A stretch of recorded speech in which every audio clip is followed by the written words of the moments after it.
ladies and gentlemen. I'm Ching-Ling, and I come from National Taiwan University. My major is European culture and tourism. Today I'm going to a brief introduction about my research. My topic is about German foreign culture policy and its practices in Taiwan. And in this research, I will take Christian Institute Taipei as an example.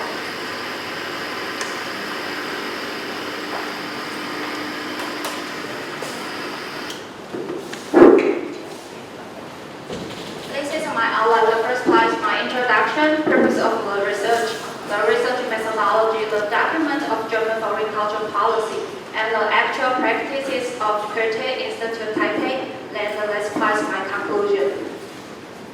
This is the introduction about German foreign culture policy. Actually, this word is translated from the German word. In German, it's Auswärtige Kulturpolitik, but when it translated into English, it's a little long. German foreign culture policy.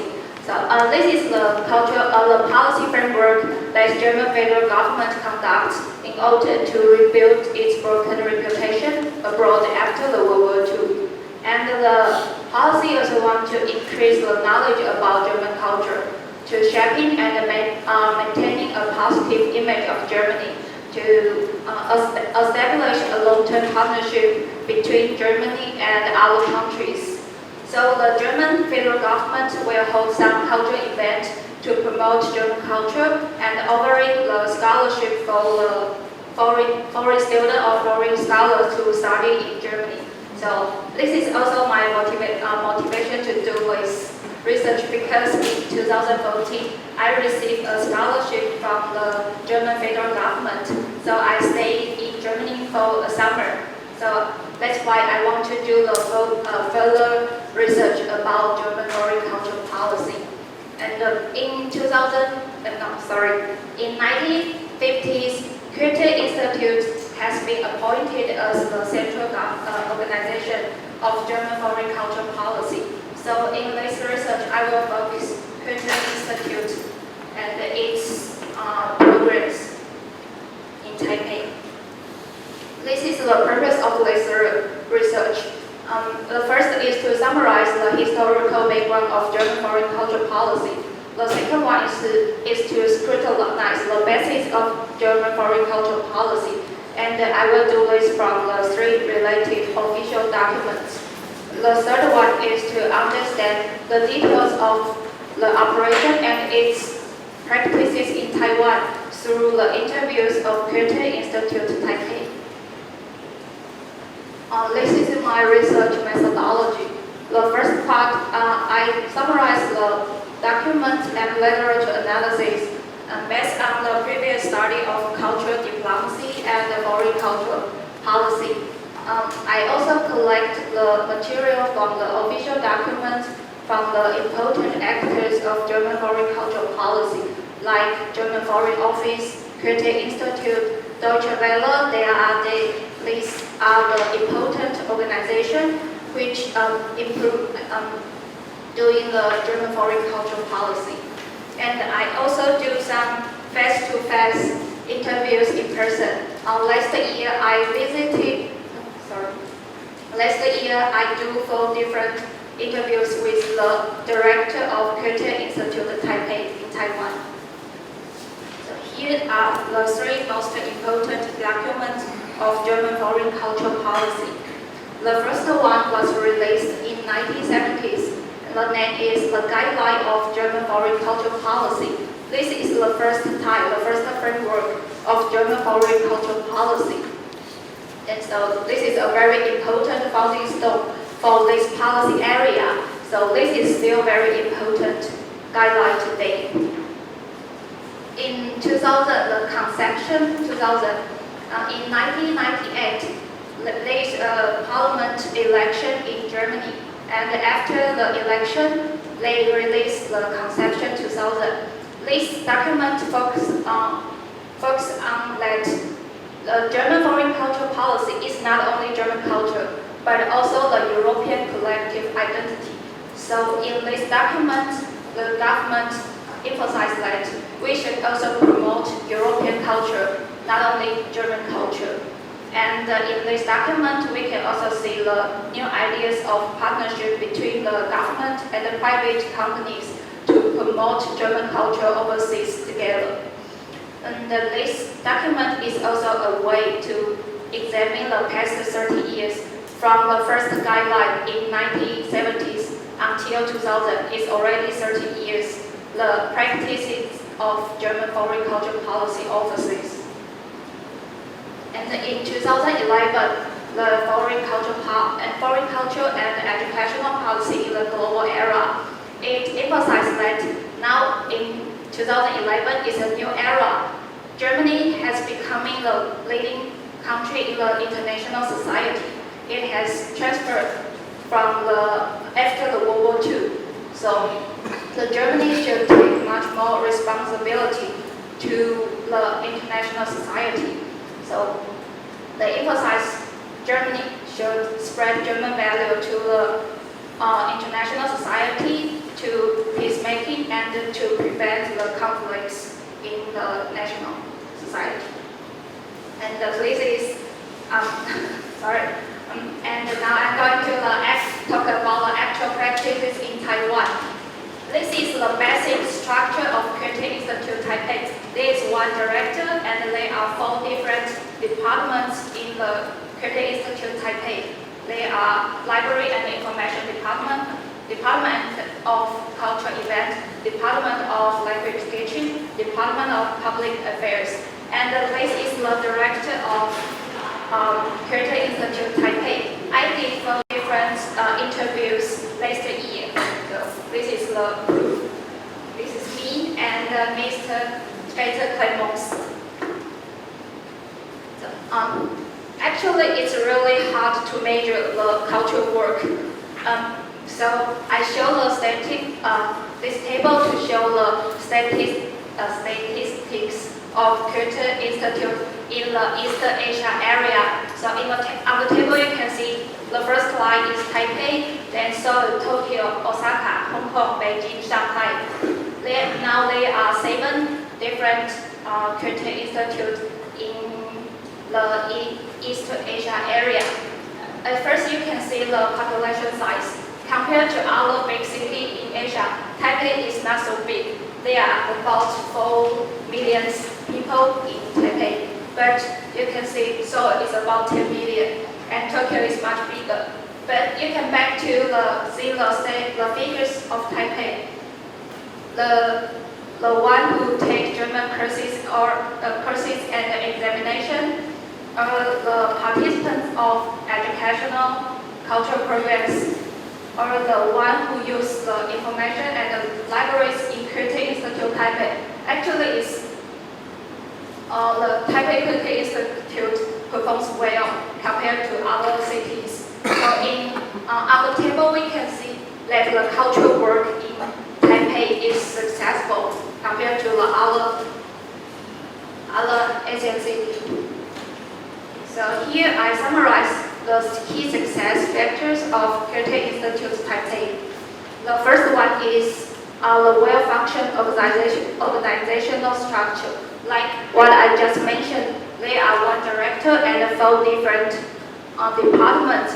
But actually, some Goethe Institute branches, they don't have a library, or they don't have the public affairs, or they don't have the cultural event department. But in Taipei, there are a complete organizational structure. So this is the first reason.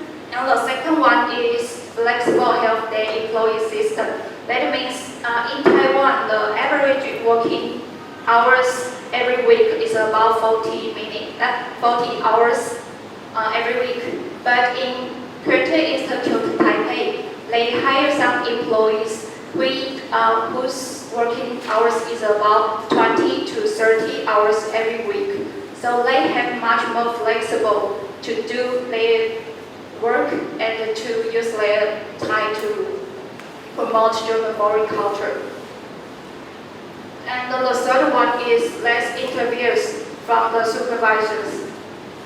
This is the hierarchy of policy making system in Goethe Institute. The upper is one. The headquarters of Goethe Institute is in München. In English, is Munich. So the headquarters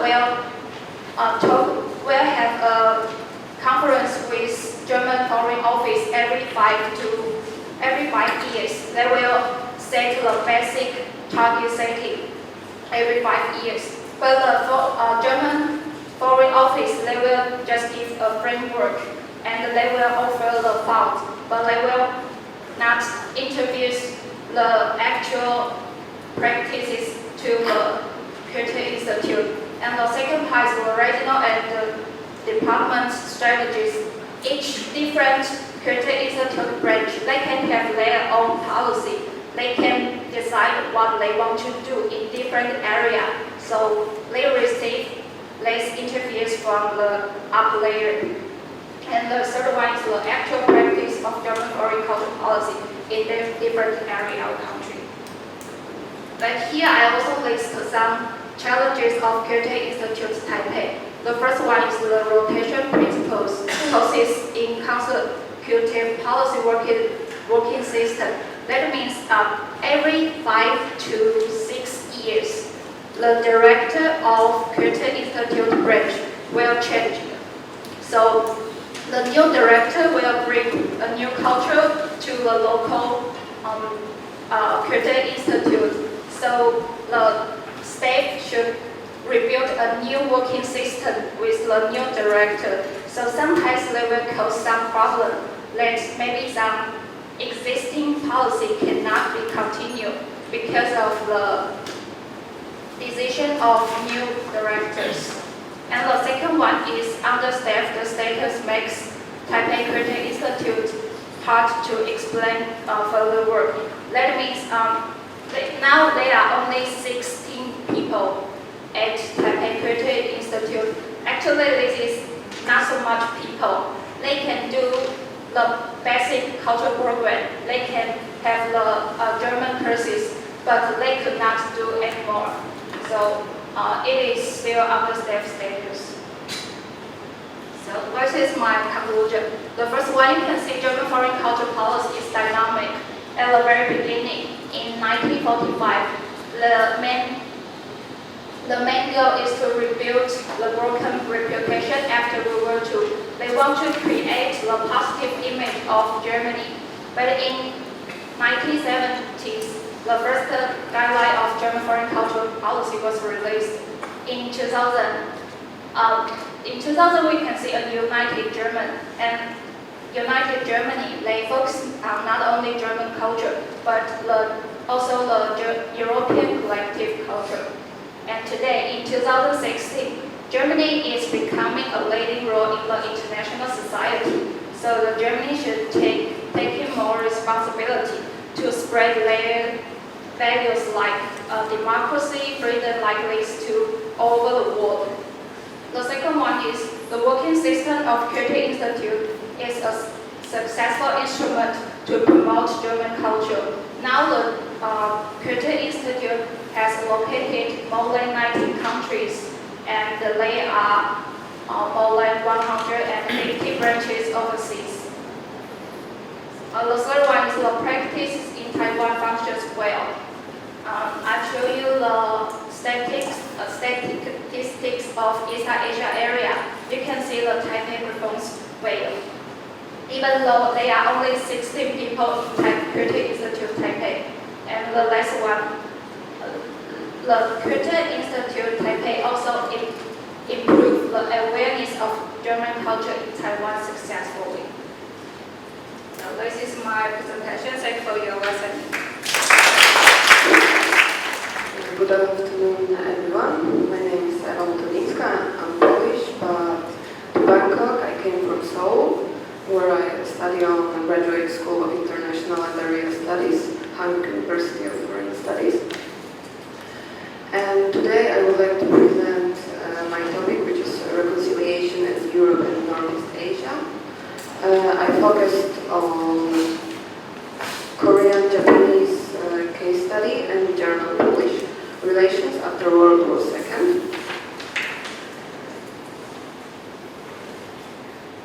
And my presentation basically is divided into 6 parts. Let me start by answering the question, why did I choose this topic? As a Polish citizen living and studying in South Korea, I was always interested in comparing similar issues, similar circumstances in Europe and Asia, which I know sometimes can be risky and not easy. In my research, I would like to focus specifically on reconciliation between Poland and Germany and Japan and Korea. And within the framework of this comparison, I would like also to seek for answer to the question how historical memory and national identity influence current interstate relations. This is my way from Poland to Korea. That's all. Okay. So current situation in Northeast Asia, especially between South Korea and Japan, is very often described by a recently coined term, Asian paradox, indicating close but at the same time very distant relations between those countries. While we can observe significant growth in cooperation in such areas as culture exchange and economy, we can not say the same thing about political relations. First of all, Koreans still expect proper apology from the Japanese side for the all past wrongs made by Japan, especially during colonial era or during World War II. While Japan more and more often complain on so-called apology fatigue.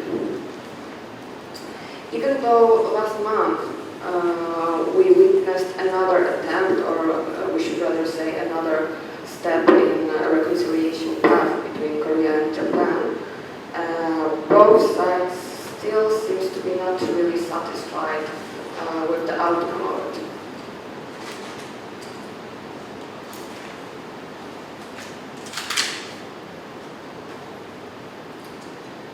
In case of Poland and reunited Germany, among various motivating factors, security reasons and economic cooperation were the most important ones. It is also worth mentioning that after Soviet Union collapse, Germany was the main proponent of Poland's participation in NATO and the European Union. So, my general research question is, how do post-conflict interstate relations differ? And as I said before, research on Polish, German, and Korean, Japanese relations.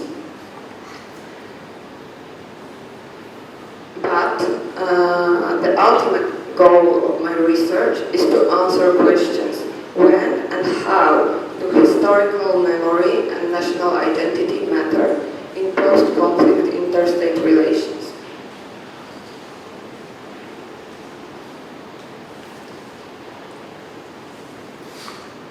My research will be conducted using qualitative method to describe complex relations and circumstances between those countries.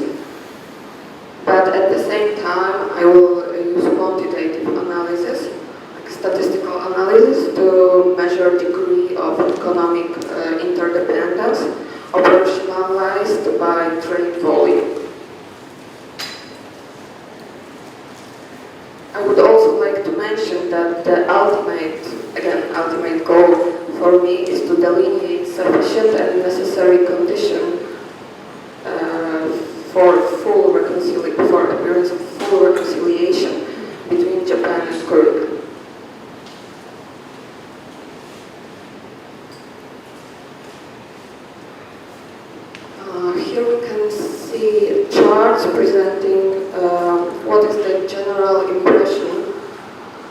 Japan and Korea of one another's countries.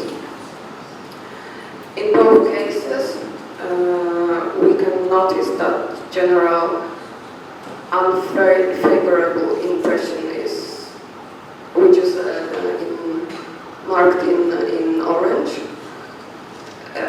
takes most of the both charts.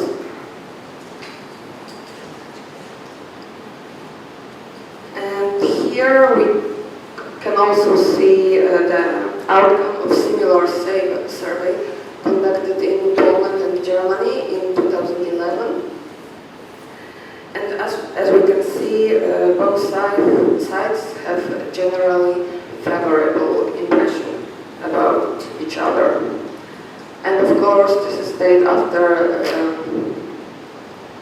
full reconciliation process has been completed. This one I can skip because this is the actually this chart presents the same previous charts presented. And what are my initial conclusions? First of all, historical issues and tensions between Japan and Korea over, for example, Dr. Takeshima or comfort women remain very disruptive topic in Japan-Korea politics. Even though Korea and Japan have very strong geostrategic and geoeconomic intensives to come with mutual understanding, they still cannot do it. And now remembering that one size doesn't fit all, what Japan and Korea can take, what kind of lesson those Asian countries can take from European reconciliation experience. First, both sides have to acknowledge that indeed they need each other, not only in economic way, but also in terms of political cooperations. Secondly, apology has to be not only made, but also accepted for the conducting of further reconciliation process. And finally, there must be a readiness and a capacity of exercising political leadership over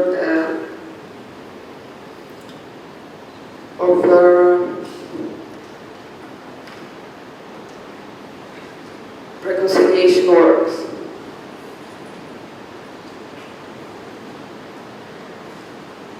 And what I presented now is just a draft of my, I hope, future MA thesis. And I also think that it can, and it even should, serve as a basis for my further research on Korean-Japanese strategy of sustainable reconciliation. And as I mentioned before, in my further studies, I would like to find a reason why some former enemy countries were able to establish durable peace, while, as in case of Japan and Korea, some of them didn't. So that's the end of my presentation. Here is just a bibliography. Thank you very much.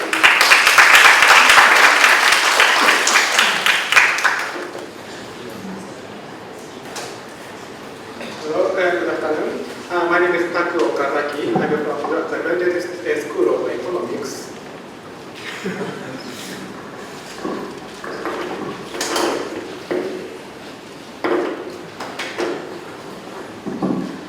I'm from the Graduate School of Economics of Kobe University in Japan. My presentation is automotive industry and FDI in the 4 Visegrad countries, the Czech Republic, Poland, Hungary, and Slovakia.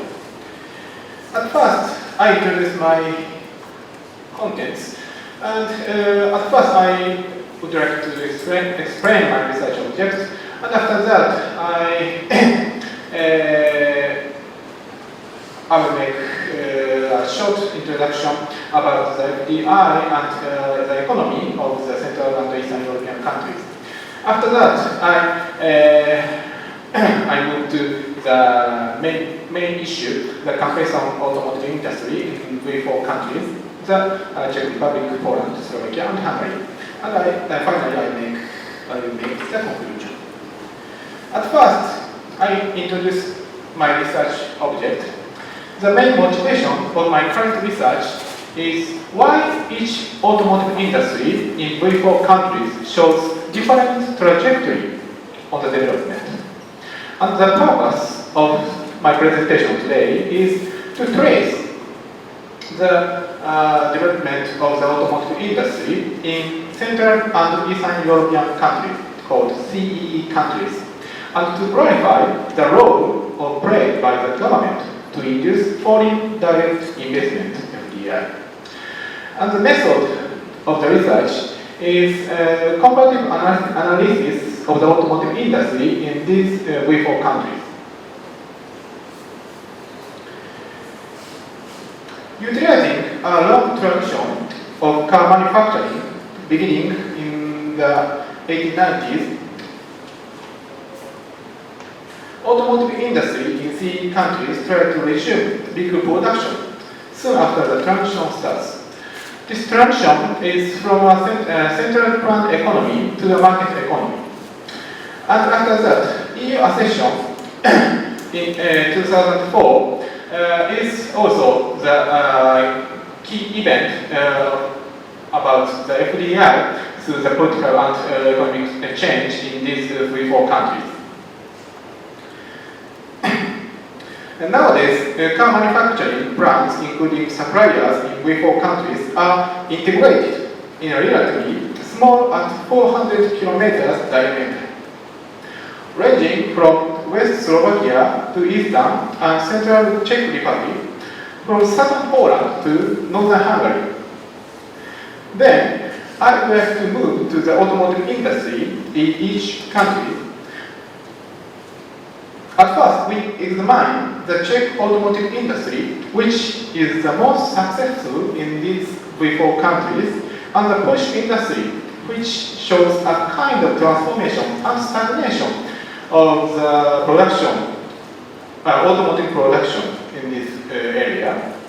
The Czech Republic has inherited the richest tradition of car manufacturing in the CE countries, and its automotive production began as early as the latter half of the 19th century, and this industry has been occupying the most important position in its economy to date. Starting economic transition, 3 major FDI have been implemented. The first was brownfield FDI by the German Volkswagen. The economic term brownfield investment means the form of direct investment through the acquisition or taking over the local company. And especially in these CE countries, it was held through the acquisition of the former nationalized companies. And after partnering with Volkswagen, the Czech car maker Skoda became one of the Volkswagen's brand and shows a great development.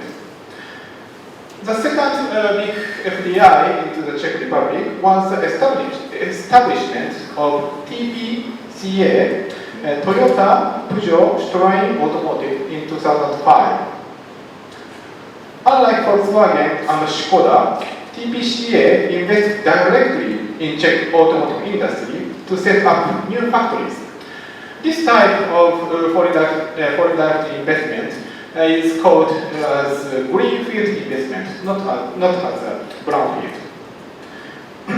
The third was marked by Hyundai, the leading Korean automaker. Hyundai began to produce automobiles in Czech in 2009, and the number of the products reached 200,000 in 2010. Through these FDIs by the global car makers, Czech automotive industry has achieved the most brilliant success in terms of auto industry. This Czech auto industry shows a few features in its development. One of them is that the Czech auto industry tended to export assembled products and became a base for exporting automotive products. And another is that Czech government succeeded to make a desirable contract with German Volkswagen, which decided to last the Czech brand name Skoda after acquisition. In harmony between governmental treatment and investment strategy of major car makers, foreign car makers, Czech automotive industry has came to produce 1.2 million cars a year. And next is automotive industry in Poland. Poland also has long tradition of automotive industry. A unique feature of Polish auto industry is the partnership with the Italian maker Fiat, even in the socialism era. Polish local car maker FSO and FSN had produced Fiat, the model of Fiat, as the name of Polski Fiat, and soon after the transition started, the multinational automakers started to invest directly in the former state-owned enterprises under the guidance and leadership of the Polish government. However, Polish auto industry failed to make the same degree of success as Czech industry. It is mainly because of the stagnation of Fiat and bankruptcy of Korean Daewoo, which took over the FSO. So, in spite of this production stagnation of the Polish car production,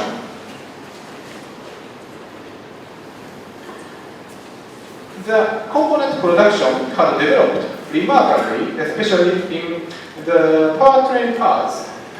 Not only Fiat and Volkswagen, which is producing finished car, Toyota, the Japanese car maker, founded TMMP, and this is Toyota Motor Manufacturing Poland, and TMIP, Toyota Motor Industries Poland.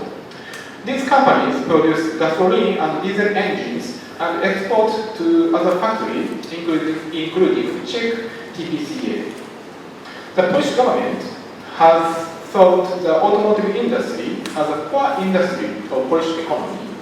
Therefore, the government has conducted some attractive measures. One of which is Special Economic Zone called SEZ.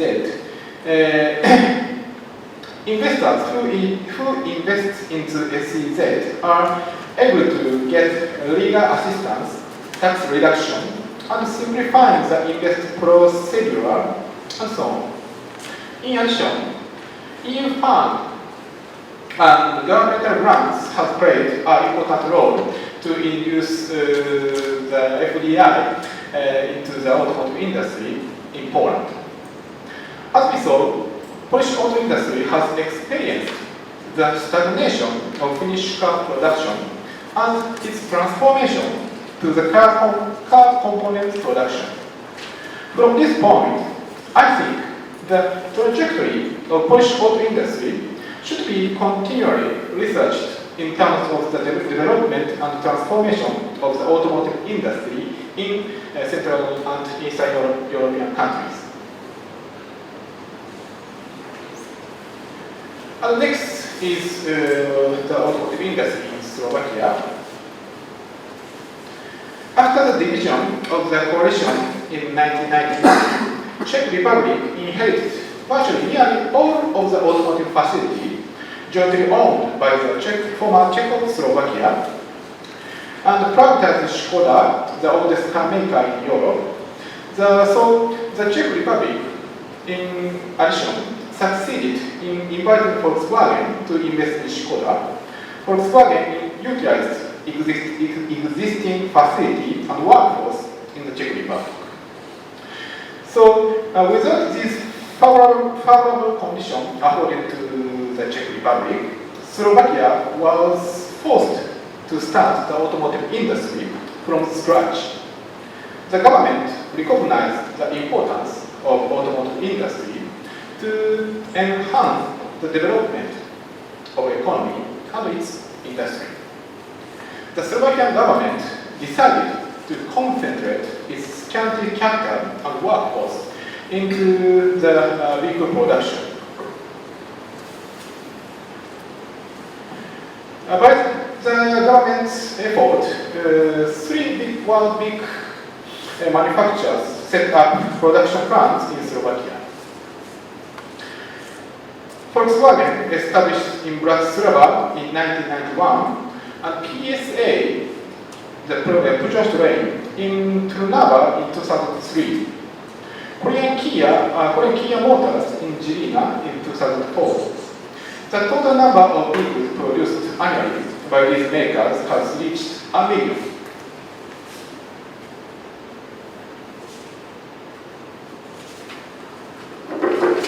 In addition to the persistent negotiation with major car makers and its tax incentives, the Slovakian government decided to enact another very unique and effective policy, namely a flat tax system in 2004, which stipulates that personal and corporate income tax rate should be equally set at 90%, unified with the VAT rate. The simple and transparent system of taxing was welcomed by foreign investors. Thanks to this government assistance, automotive industry in Slovakia became the largest and most vital sector of industry in Slovakia, accounting for nearly 13% of its GDP. And last is automotive industry in Hungary. Unlike the Czech Republic or Poland, Hungary had practically no preceding history of automotive manufacturing except bus or trucks. In the face of the geographically and historically unfavorable situation, Hungarian government was forced to give a full support to global car makers setting up new factories. The Japanese Suzuki established the Magyar Suzuki in Hungary. That is a case in point. It was established as a joint venture of Suzuki with Hungarian government, and the government took part in the management activity. The Japanese Suzuki, one of the first companies entered Hungarian automotive industry, has been playing a vital role in Hungarian car manufacturing and contributed greatly to Hungarian economy. Magyar Suzuki, Suzuki's company in Hungary, was founded in 1995, 2 years after the transition, and began to produce a small car, Swift, in 1992. Suzuki has concentrated vehicle manufacturing in Europe on Magyar Suzuki, which produces 300,000 cars yearly. And after that, the German Audi, a subsidiary company of Volkswagen, founded Audi Hungarian Motors Gift in 1993. The number of finished car manufacturers by Audi Hungary is so small. the country, back to the country, that of engine reached 1.9 million per year. The Audi occupied an important place in Hungary, in Hungarian auto sector and its component sector. So, as we've seen, the trajectory of the automotive industry in these four countries is very different each other, and this is my conclusion. The first is, as I said, the automotive industry in V4 has greatly developed through the inflow of FDI since 1990. However, the trajectory of the development in the V4 industry shows different, especially by the form of the investment. It is the form of the brownfield investment and greenfield investment. And after that, government assistance and investment attraction policies, such as SEZ and flat tax system, seems to have had a strong influence in inducement of FDI in V4 countries from transition era. Finally, the new development of component production has been occurred mainly in Poland and Hungary. So the trajectory of this automotive industry is, I think, this automotive industry is one of the key factors to understand the European automotive industry in the whole European countries. So, I would like to continue to research of this topic and clarify the development of the automotive production network in Europe and other regions. This is my presentation. Thank you very much.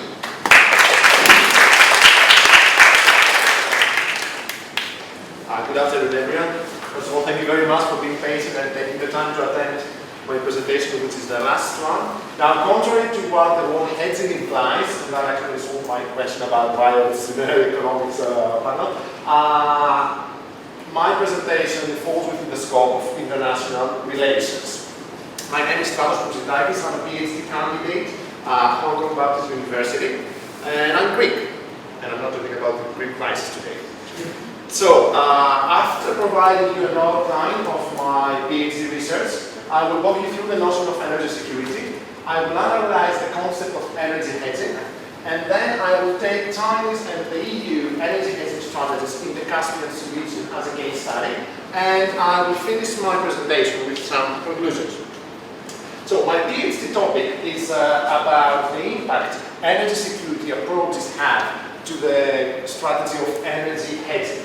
In particular, I want to analyze my basic assumption that energy hedging strategies of states are determined by their energy security approaches. My research is a combination of quantitative and qualitative research, and it will use as a basic theoretical framework a fusion of regional security complex theory and neoclassical realism. My hypothesis here is that domestic policy and state leaders determine energy security approach, which then determine energy hedging.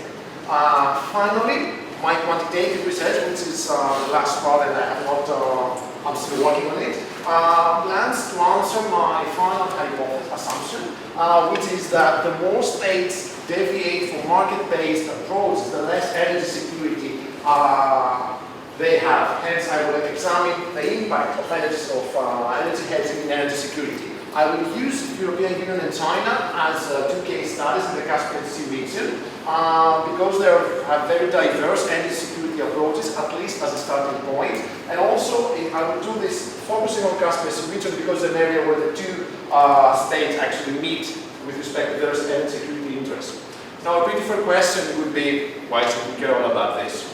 Out of politeness, I would say, but on a more academic perspective, three things. First, I plan to check the applicability of neoclassical realism in the framework of regional security complex by establishing an energy security complex and assessing the applicability of neoclassical realism. Two, because Nowadays, in a very interdependent and complex world, international relations, as you know, it's not black and white. It's not balancing and vacuuming. It's not mercantilism or market-based approach. And in this gray area, energy hedging as a notion can give us some answers. A very well applied, yet underdeveloped and underanalyzed theory. And finally, because I will use in my quantitative research an energy security model, we'll use as a starting point the risk external energy supply index, which will be further developed in order to meet my research interests. So, energy security is a buzzword. Today we have 3 or 4 presentations with respect to energy. The most common definition of energy security that was also coined by the European Foreign Affairs in 2006, but we also find nowadays on the website of the International Energy Agency, is an interrupted availability of energy sources at an affordable price. This is a correct definition even today, yet it does not reflect the multifaceted concept of energy security.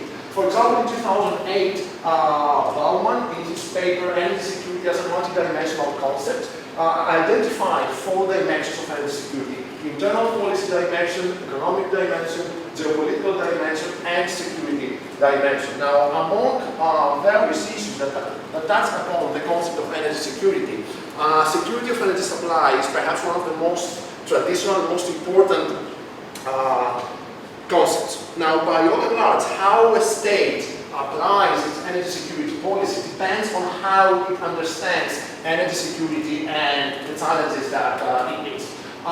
Briefly, we have 2 very basic approaches. The first one is a strategic approach that understands energy security as the adequate and secure supply of energy. For those who subscribe under this approach, energy security is a zero-sum game, and they focus on relative gains vis-à-vis other countries. They believe that the goal of an energy security policy is independence from external supplies of energy, minimize dependence on energy imports, and this in many cases leads to resource nationalism, mercantilism. They promote bilateral relations, and they consider, they give priority to the role to the government in terms of policy making. Energy security is something very important to be left at the hands of international institutions. As I'm sure you guess, China is quite typical representative of this approach, at least as a starting point. The other approach is a market-based one, which takes a more complex view on energy security. It integrates all resources, markets, institutions, and energy security is not a zero-sum game. Through cooperation, international institutions, and multilateralism, energy security can be achieved even if there is no energy independence. European Union is a typical subscriber to this approach. Now, contrary to the traditional mainstream idea that usually China is a mercantilistic state with its strategic approach, while the European Union is a market-based subscriber, that's not the case. In both actors, there is an internal debate throughout many years with respect to what kind of energy security approach we will have. In China, you see a lot of scholars, even some policymakers calling for a more liberal market-based approach, especially these days we have even more interest given the challenges and the transition the Chinese economy has been going through, while in the European Union there are calls for a more geopolitical, more results-oriented energy approach, especially vis-à-vis Russia and other energy suppliers. Some say that the liberal normative approach the European Union takes towards energy suppliers does not work with countries that play by other rules, mainly maybe Russia. So how does energy hedging get into this?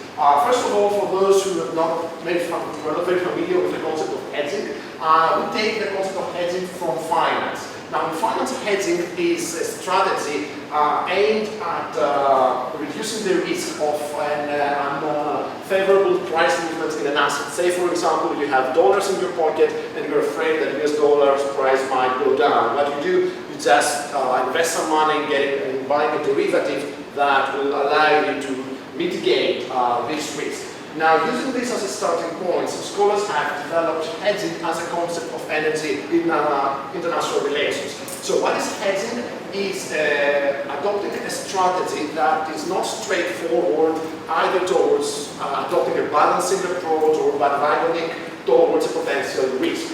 Now, using this, we can identify energy hedging as a strategy to tackle supply disruption contingencies while avoiding straightforward policies. That is to say, not putting all our eggs in one basket. We identify a risk, we want to contain it, so we adopt a very basic strategy, but at the same time, out of fear that this might not work, we take another position, we spend some of our resources in a strategy that will mitigate the risk of a possible failure. This has a very basic foundation. What Austin has said that no energy system can be entirely secure. So we always need to mitigate risk and also hedge against those. So again, in energy security, energy hedging is tactical uncertainties combining elements of cooperation and competition. The important with energy hedging is that it combines elements of cooperation, competition, at the same time of strategic approaches and liberal market-based approaches. This is something that can also be met both in the case of the European Union and China's energy security. So using a paper I found on Contemporary Southeast Asia 2008, published by Ewa Motylinska on Singaporean Malaysian foreign policy toward China, I've developed this model, which actually needs to be further developed. I'm sorry, those are not properly displayed. So here we have an axis of policy choices with respect to an energy security risk. At the one extreme of the ball, we have the balancing strategy, pure form of balancing, while at the other extreme of the ball, we have a pure bargaining strategy. Now, what we do here is we identify 5 pillars of a set of policies that constitute energy hedging strategy. They are different in the sense of proximity with one of the two extremes. Now, the first one is indirect balancing, which is, as you can see, of course, next balancing strategy, which is actually aimed at balancing against a threat, while at the same time, not having a straightforward deterrence policy. In our case, it might be fostering energy security ties, improving energy capabilities without also challenging the threat. Next, we have dominance denial, which is bring in the energy security landscape in the problem we face, some big powers or applying collective energy diplomacy. Then, this is our neutrality point, and then we move towards bargaining. We have economic pragmatism, which means that we identify the risk, yet we foster energy trade relations with the big power that threatens us. Next, we have binding engagement, institutionalized the big power via closer institutional links, and then we have a limited bargaining, which is close bargaining, yet doesn't recognize the subordinate or the subordinate superior relationship. Now, for China, the most important risk is the Strait of Malacca because of the vast majority of energy shipments going to China. Beijing is afraid that the US might try to blockade energy shipments towards there, and despite the fact that this fear might be quite far-fetched, the important thing is that that lies in the heart of China's energy security strategy. So what China has been doing is constructing a vast network of pipelines in the Caspian Sea region, including Kazakhstan, Turkmenistan, and Russia. The reason for doing this is in order to bypass the Strait of Malacca and bring oil and gas straight to China. It applies various rules such as bilateral trade, financial assistance. It has promoted the role of Shanghai Cooperation Organization, but we need to take into consideration that it uses a business-as-usual tactic, not giving priority to human rights and other issues. Responding to this, United States are rather tolerant, mainly because Central Asia is not #1 priority now for Washington. In overall, we can see that this hedging strategy of Beijing is a rather strategic approach. Here you can see how this falls within the framework of an energy hedging strategy. And out of time, since I am, let's move straight to a EU energy hedging strategy. European Union is a net energy important, severely dependent on Russia. Following the 2006, 9 and 14 energy crisis between Russia and Ukraine, the European Union has been trying to mitigate the risk and over-dependence on Russian gas. So at the center of the European Union energy hedging strategy lies the Southern Gas Corridor that aims to bring gas from Azerbaijan straight to European Union, and also from Turkmenistan potentially. This is also important for Turkmenistan that seeks diversification away from Russia and China. The problem, however, for Brussels is that the European Union is a rather latecomer in the area, and that might also lead to some competition with China. Another problem, apart from technical and some territorial issues with respect to Turkmenistan gas, is the fact that the European Union normative approach has been not highly valued by the Caspian states. For many years, the European Union has given a lot of priority to human rights, democratization, making Brussels not very attractive energy partners to countries such as Turkmenistan. Recently, however, in responding to the crisis on between Russia and Ukraine, we have experienced a shift on behalf of the European Union.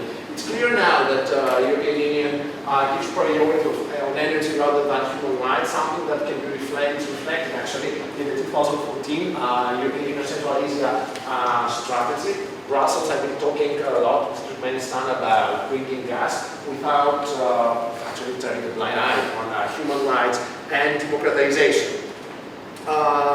In parallel, this energy hedging strategy, although it aims actually not to totally challenge Moscow, has led to some what I call energy security dilemma. And this has actually been provoked when Russia has tried to respond to the EU plan for the Southern Gas Corridor by introducing the South Stream and the Turkish Stream. What actually the European Union did, contrary to market-based approach, was to securitize the Russian plans and adopt a mercantilistic approach.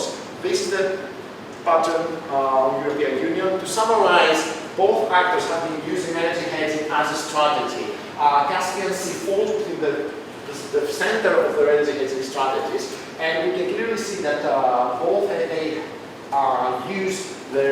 reflect their energy security approach in their strategies. However, China appears to have a more clear-cut correlation between a mercantilistic strategic approach and its energy hedging strategy, while the European Union fails to properly and successfully attach its energy security approach in the recent changes in its energy hedging strategy.